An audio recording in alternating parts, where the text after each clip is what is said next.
You know that guy who has more money than the GDP of a small country, but still needs to prove something to his dead father?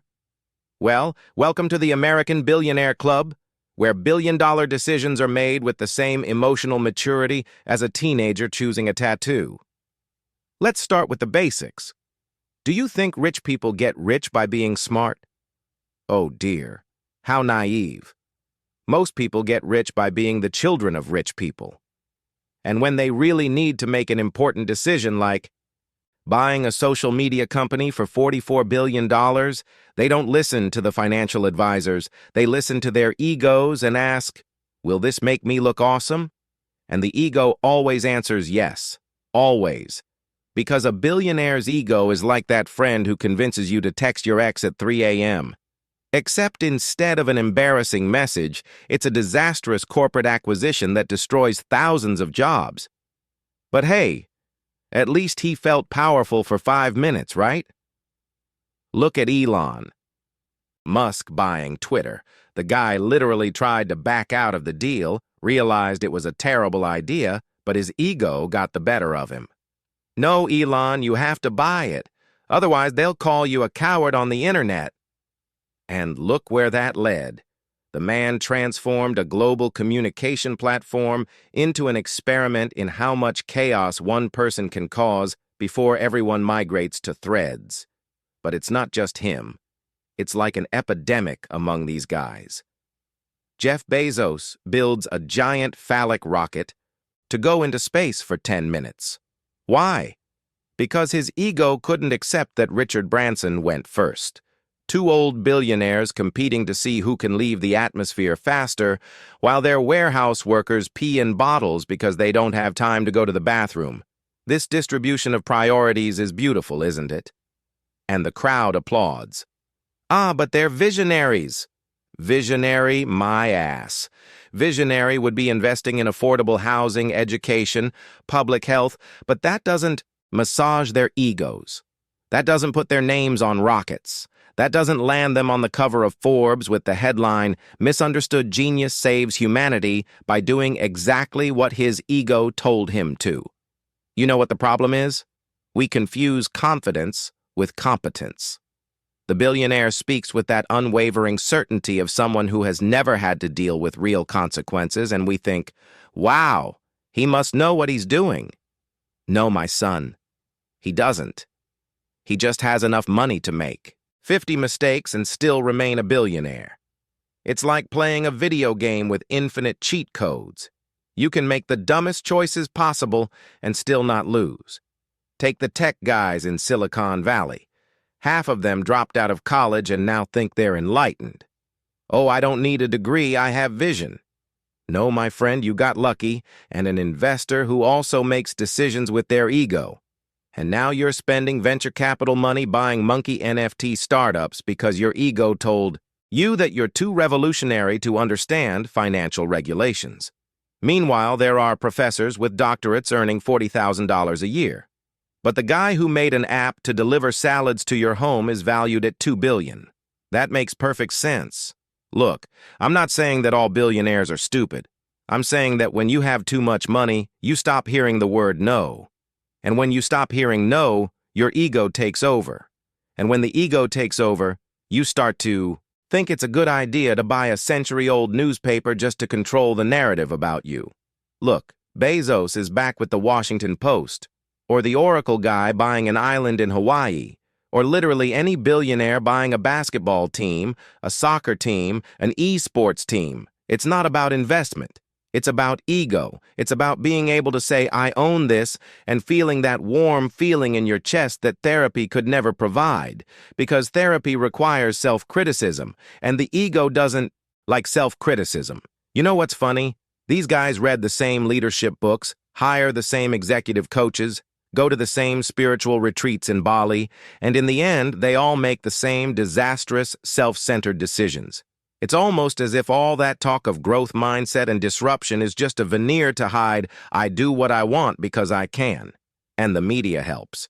Eccentric genius makes a bold bet. No, fuck off. Spoiled rich kid throws a corporate tantrum. But we, Romanticize it because deep down, we want to believe there's a plan, a master strategy behind it all. It doesn't exist. It's ego. It's always ego. Look at the decisions these guys make in their own companies. Elon firing 80% of Twitter because his ego couldn't accept that maybe, just maybe, those people were actually doing something important. Oh, but I'm a genius. I know more than all the engineers combined. The result? The platform breaks down more often than fiat in the 90s. Or when some CEO decides that everyone has to go back to the office, not because there's evidence that productivity increases, but because his ego can't stand seeing an empty office. He needs to see people physically there, suffering in traffic, to feel important. It's like a feudal king counting his serfs. And you have the goose that lays the golden eggs when it comes to ego-driven decisions, mergers and acquisitions. A billionaire sees a competitor and thinks, I can buy that. Not I should. Not it makes strategic sense. It's I can, so I will. Like a child in a toy store with an unlimited credit card. And when the merger goes wrong, when corporate cultures don't mix, when employees hate the new management and resign en masse, the ego remains, whispering, it wasn't your fault, it was a failure of the team's execution. It's always the team's fault, never the genius at the top. And here's the ultimate irony. These guys love to talk about data, evidence-based decisions, and A/B, testing. But when it comes time to make a really big decision, it's all about feeling. It's, my instinct tells me so. It's, I believe this. It's pure ego translated into palatable corporate language. Do you think Zuckerberg spent $10 billion on the metaverse because the data suggested it? No. It was because his ego couldn't accept that Facebook was falling behind, becoming a network of uncles sharing fake news. So he invented an entire virtual universe where he could remain relevant. Spoiler. It's not working. But he's going to keep throwing money at it because giving up would be admitting a mistake. And admitting a mistake is billionaire ego kryptonite.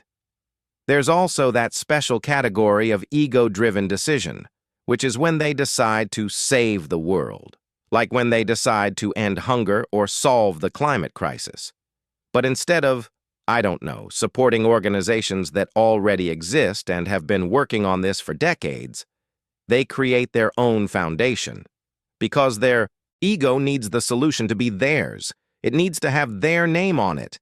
It needs a photo of them delivering clean drinking water to some village in Africa to boost their LinkedIn profile. And look, sometimes they really do help. I'm not going to lie. Bill Gates eradicated diseases. That's a fact.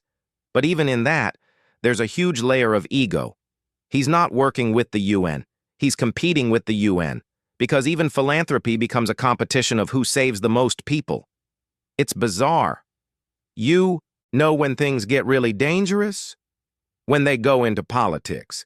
Because then you have a guy who's used to always being right, used to no one questioning him, used to solving everything with money, and suddenly he's making decisions that affect millions of people.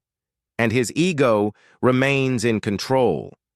I built a business empire, so obviously I know how to govern a country.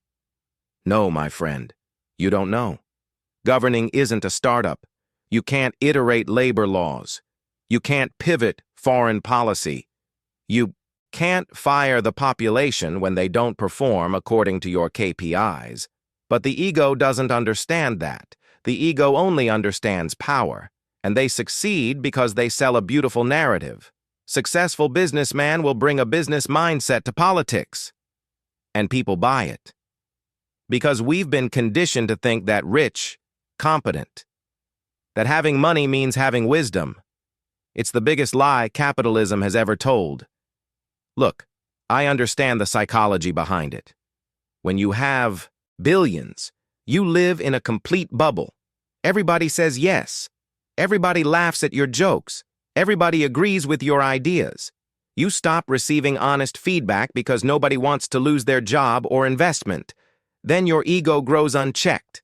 You start to believe that you really are special, different, touched by some grand destiny. You forget that a large part of your success was timing, luck, the privilege of birth, being in the right place at the right time. And then you make the decision to buy a social media platform on a whim, or to send a car into orbit just because, or to build an entire city from scratch in the desert because your vision is too big for existing cities. And when it fails, because it will fail, it always fails when ego is in charge. You don't learn. You double down, because admitting a mistake would be the death of the ego. And the ego prefers to destroy the company, lay off thousands, lose billions, anything but admit that maybe, just maybe, it wasn't a good idea. It's like an addiction to being right, an addiction to being seen as a genius. And guess who pays? Everyone. Employees pay with their jobs, consumers pay with worse products, society pays with lost innovation because money was being used to massage egos instead of solving real problems. But hey, at least they have nice yachts, right? Look at the interviews. Any interview with a billionaire. Notice how they talk. That absolute certainty. That I know the future. That people still don't understand my vision.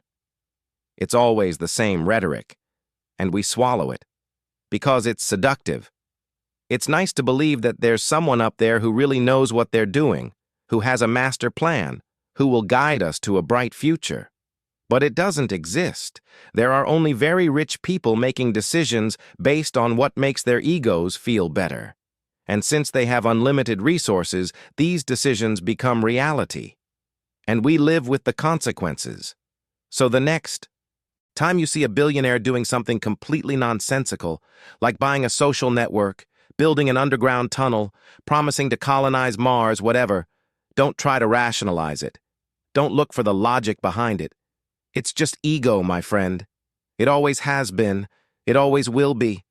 And as long as we continue treating them like demigods instead of rich people with unresolved psychological problems, they will continue making idiotic decisions that affect everyone. But hey, at least it's free entertainment, right? Better than a reality show. That's it. Billionaires make decisions with their egos, not their brains, and we pay the price, literally and figuratively. Good luck to humanity.